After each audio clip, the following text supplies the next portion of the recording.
Assalamualaikum warahmatullahi wabarakatuh. Baiklah, di sini saya akan menjelaskan soal nomor satu tentang round robin.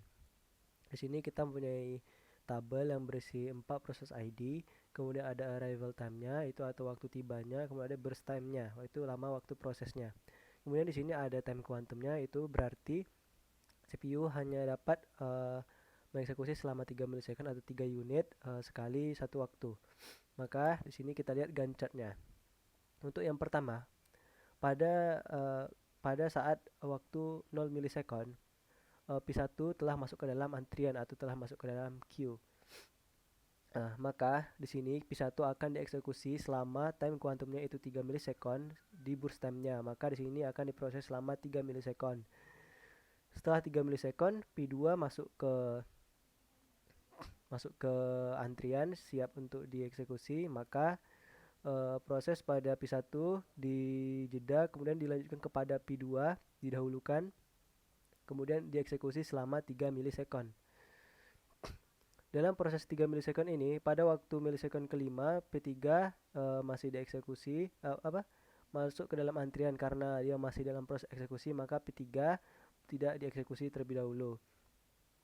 Kemudian setelah P2 dan P1 dieksekusi selama 3 milisekund, P3 tadi telah masuk ke dalam antrian, maka setelah selesai 3 milisekund dieksekusi sesuai time kuantumnya, maka dilanjutkan dengan P3 yang dieksekusi selama 2 milisekund karena dia dieksekusi hingga selesai karena dia burst time-nya lebih kurang dari 3 milisekund. Maka di sini untuk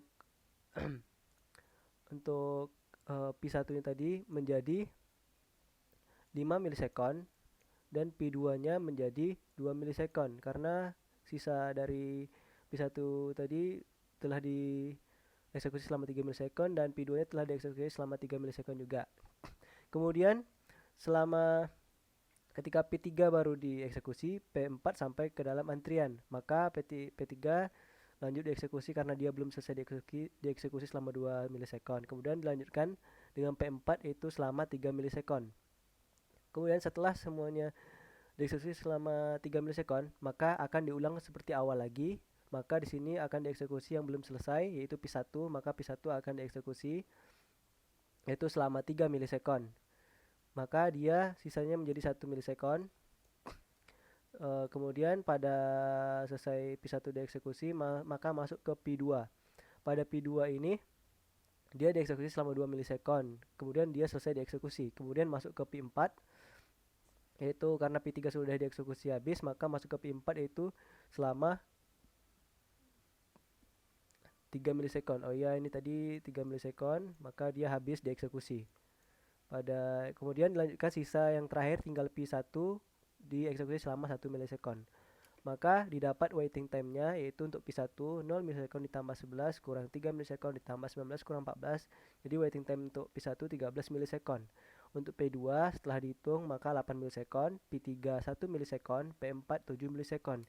Jadi rata-rata waktu tunggunya yaitu jumlah waiting time dikurang dengan dibagi jumlah proses, maka average time-nya 13 tambah 18 tambah 1 tambah 7 dibagi 4.